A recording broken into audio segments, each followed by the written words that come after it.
What is going on, YouTube people? Well, it's probably going to be a double video day. News has just been flying hot and heavy this week. Had the video earlier today about Fanatics potentially getting into the repack game. And now today, later this afternoon / early evening, Sportico did a little breakdown of Fanatics financial data. And there is a couple interesting little nuggets in there concerning the hobby. Spoilers, Fanatics has not 10x the hobby, but they're doing pretty well for themselves in the first couple years controlling Topps. Let's scroll down a little bit here. I will link to this article in the video description. Here is a breakdown overall of Fanatics revenue. You can see Commerce is the leader in the clubhouse at 6.2 billion with a B. And then we have Fanatics Collectibles coming in at second place at 1.6. And then betting down at 300 million. My guess is betting is going to continue to creep up on this chart as the years go by. Betting is their newest venture. They are not that big in it. But the part that we care about are, well, two things. One, this little section right here. They do not have much debt on the books. According to this, and according to Fanatics, which of course, what are they going to say? They say it is a non-story. We could pay it off tonight, but they like having it hanging around. I know this was a big narrative like a month or two ago, probably like around Christmas time. There was a lot of content being made about, oh, that's it. They're broke. Going to zero. Fanatics is going to zero, folks.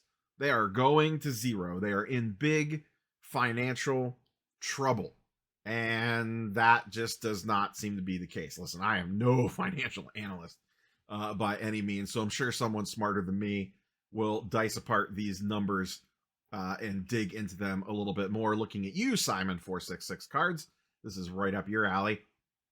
But generally speaking, at least according to this, they seem to be doing just fine financially. Company's overall debt is around 400 million. And they ended 2024 with $1 billion in cash on the balance sheet. So if you got 400 million in debt and $1 billion in cash, that seems like you probably could pay that off pretty easily. So not too shabby there.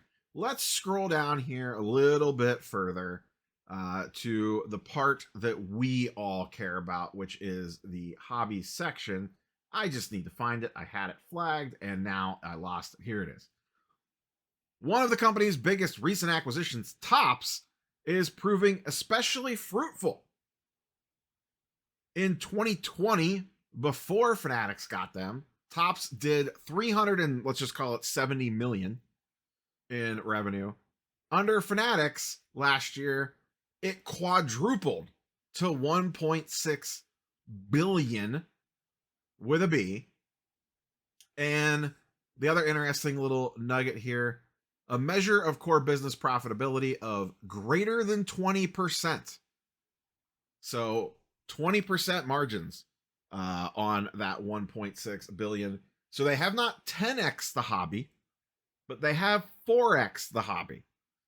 And remember, when he said that, what's the context? Are we talking about 10xing the participants in the hobby or 10xing Fanatics pocketbooks? Not real clear on that one, but we're at 4x already from when they took over. And keep in mind, this is before they are a fully operational Death Star. These numbers include them not having licensed football and basketball yet. By the end of the year, they will have a full year of licensed Disney and Marvel, a full year of WWE, a partial year, like a quarter of a year, of licensed NBA. And then starting in 2026, they will have like 3/4 of a year of licensed football.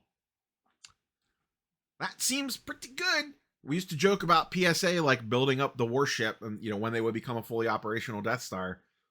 Fanatics is 4x, making 20% profit on cards, and / collectibles. And they are not yet fully operational. They have a lot of other things a lot of other irons in the fire yet to be revealed. So it seems like Fanatics is doing just fine when it comes to their finances. Now, I am sure a lot of people in the comment section will be riled up about this one, about how they have 4x the hobby. They have done it on the back of breaking. That has primarily been it. I mean, breaking has taken over since the early days of the pandemic. That's where most of their product gets moved these days. And they are double, tripling, and quadrupling down on breaking. We'll see what this instant rips thing ends up being. I've picked up some more information on that today that maybe I'll throw in the weekly sports card market update. We will see. But that does seem like it is going to be a repack product that they are rolling out. There's been some interesting nuggets in discussions that I have had today around instant rips, but that can almost be a video in itself.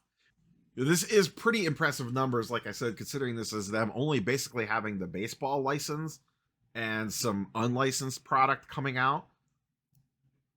I mean, this number could substantially jump once they get all those licenses up and running. It might take them a year or two to see the full thing, but you're basically, let's see, they get NFL. NFL is the last license to fall in spring of 2026. So we're basically about a year away, a year and 2 months away or so, I forget the exact date, from them being fully operational. The Emperor will be sitting up in his little nest, and that thing will be shooting ships out of the sky with a big old shield over the moon of Endor before we know it. And that's where things are going to get crazy. They're doing this well with what they got. I would love to know what the breakdown is on that 1.6. If you could tell me, you can find out how much money they made from like one individual product line of that 1.6 billion. The one that I would be most curious about is Topps Now. I have a feeling they make an absolute fortune on Topps Now. The profit margin on Topps Now has to be massive. I mean, massive. When you consider they're selling an individual card for anywhere from, what is it, like $8 to $11, depending on what the chase is on it. And just the Olympic triple auto chase in itself. The money machine must have been going burr so fast that it was probably just spinning out, and there was just money falling everywhere. They probably couldn't even pick it up and carry it all out at one time. They're just spitting money out all over the place. Like a Scrooge McDuck bank. Just filled up with just money printed from Topps Now stuff, because the margins on that have to be insane. I'm sure it's probably a lot of pain in the ass to ship all that stuff out, but the number of cards that they move on Topps Now, probably the margin that they move them, has to be wild. It would be very, very interesting to see what were the individual category breakdowns on like Topps Now versus Topps Baseball versus unlicensed versus like Star Wars and things like that. Obviously, a bulk of it is probably coming from baseball products, since that's their bread and butter right now. But if they're doing this with just baseball, boy, oh boy, look out. Look out. And like I said, we'll see what they got cooking with Fanatics Live and what new little tricks they have up their sleeve there, and what those integrations look like between Fanatics Live and breaking, whether it's repacks and or direct degrading to your vault, etc. Instantly getting it added into your Fanatics Collect account, or some combination of those two. That could help level up that business to another notch. A lot of different angles that this could go, but needless to say, they're doing just fine. And as Rudy from Alpha Investments likes to say, the money machine is going burr over there in the Fanatics offices. I think they can afford to take a little bit of a hit on Fanatics events, given what this is all doing. I didn't even talk about them opening a card shop in London. That'll be a video for another day, or we'll include it in the weekly sports card market update. That is all I got for you, boys and girls. Catch you on the next one. Peace.